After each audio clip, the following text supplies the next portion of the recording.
Baik, alhamdulillah kita telah mengikuti pembelajaran secara tatap muka. Namun demikian, kita harus tetap untuk menjaga protokol kesehatan. Kita harus terus menjaga yang namanya imun tubuh kita. Sebelum kita memulai pelajaran kita, ada beberapa hal yang Bapak perlu nilai. Yang pertama, penilaian masalah sikap. Sikap itu nanti Bapak akan nilai pada saat proses pembelajaran seperti itu. Juga nanti ada penilaian keterampilan. Penilaian keterampilan itu nanti Bapak akan nilai berdasarkan bagaimana kalian mempresentasikan nanti hasil diskusinya. Ada yang masih ingat tentang pelajaran kita minggu lalu? Ya, Zikri silakan. Faktor pendorong dan mobilitas sosial, Pak. Ada yang tahu apa itu faktor pendorong? Pendorong dari mobilitas sosial? Ya, Safira silakan. Faktor kultural, faktor sosial, dan faktor individu. Dan yang lain? Ya, silakan Feby. Perbedaan jenis kelamin, budaya, kolusi, dan lain-lain. Ya, dengan demikian maka kita sudah dapat melanjutkan pembelajaran kita dengan pembahasan yang lain, di mana pada hari ini kita akan membahas tentang saluran-saluran dari mobilitas sosial. Di sini tujuan pembelajaran kita hari ini ada 3. Hakim untuk membacakan tujuan kita yang pertama. Mendeskripsikan saluran terjadi mobilitas sosial dalam kehidupan sosial masyarakat secara rinci dengan baik. Yang kedua, Nasar, silakan Nasar. Baca yang keduanya. Analisis dampak saluran-saluran mobilitas sosial terhadap kehidupan sosial masyarakat dengan baik. Ya, baik. Jadi nanti anak sekalian, setelah kita diskusi, kemudian terakhir nanti kalian akan membuat satu makalah. Jadi makalahnya tentang bagaimana saluran-saluran mobilitas sosial itu. Kalian bisa ambil 1 atau 2 contoh dari saluran itu, kemudian dibuat dalam bentuk makalah. Selanjutnya, ini saluran mobilitas pertama. Sini ada pendidikan. Jadi pendidikan merupakan anak tangga terjadinya mobilitas yang penting atau utama. Itu ya, saluran pertama situ ada pendidikan. Kemudian yang kedua ada angkatan bersenjata yang merupakan organisasi pertahanan dan penyerangan yang dibentuk oleh suatu negara. Di sini ada lembaga-lembaga keagamaan. Saluran berikutnya sini ada organisasi politik. Selanjutnya di sini ada organisasi ekonomi yang bergerak sementara dalam bidang perusahaan ataupun jasa. Ini ada organisasi profesi. Organisasi profesi ini merupakan himpunan orang-orang yang memiliki profesi yang sama. Selanjutnya ada saluran terakhir adalah saluran keluarga. Keluarga merupakan lembaga keluarga, unit sosial terkecil dalam masyarakat yang terdiri dari ayah, ibu, dan anak. Kemudian kita akan lanjutkan dengan diskusi. Bapak akan membagikan LKPD. Namun sebelumnya kita akan membagi kelompok berdasarkan nomor undian yang didapat. Bapak sini punya permen, di mana nanti permen ini akan menentukan kalian itu berada di kelompok berapa. Silakan lihat nomornya warna apa.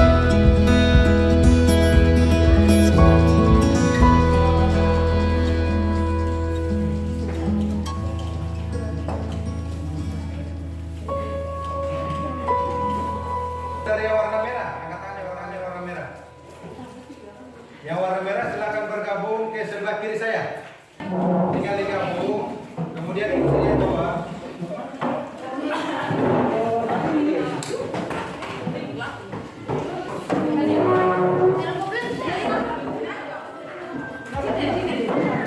Silakan dijawab. Nanti kemudian nanti kalian presentasikan masing-masing maju ke depan saluran. Kita mulai dulu dari kelompok merah.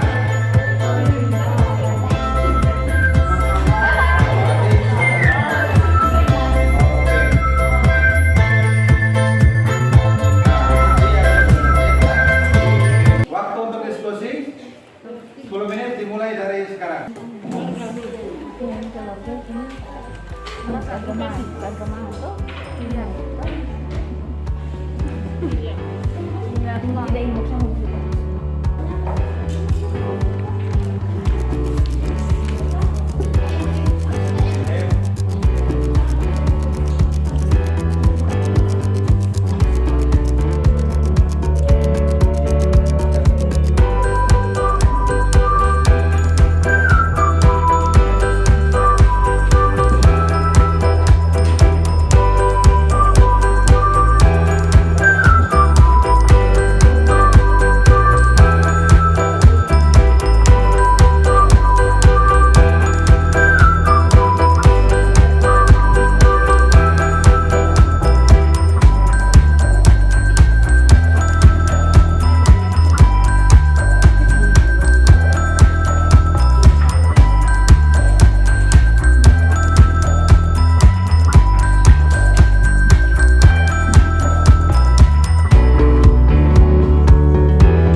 Tinggal 45 menit.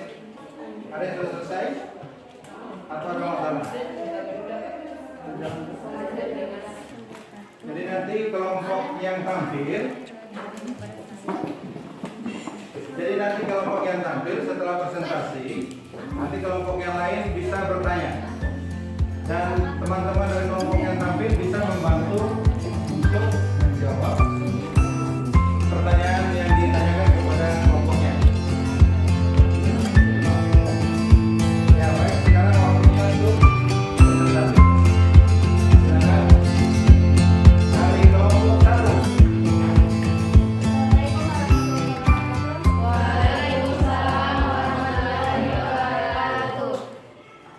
Saya perwakilan dari kelompok 1 akan mempresentasikan hasil diskusi kami. Pada gambar pertanyaan 1 tentang saluran mobilitas sosial, yaitu pada gambar 1 angkatan bersenjata. Peranan angkatan bersenjata sangat penting dalam masyarakat dengan sistem militerisme. Konflik antar generasi. Konflik antar generasi terjadi antara generasi tua yang mempertahankan nilai-nilai lama dan generasi muda yang ingin mengadakan perubahan. Contohnya pergaulan bebas yang saat ini banyak dilakukan kaum muda di Indonesia sangat bertentangan dengan nilai-nilai yang dianut generasi tua. Demikian hasil dari presentasi kelompok kami. Sekian, terima kasih. Ya, beri tepuk tangan dulu kepada peserta.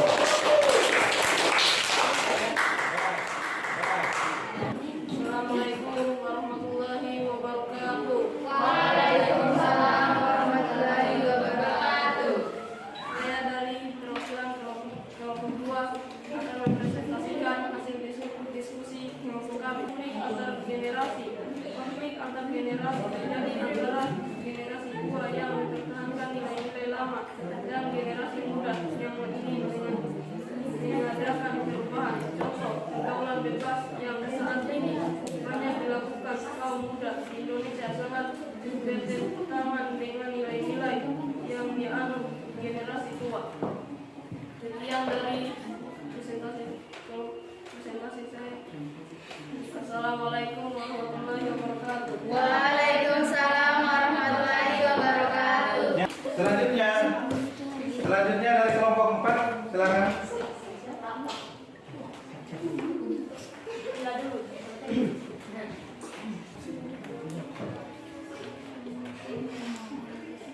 Assalamualaikum warahmatullahi wabarakatuh.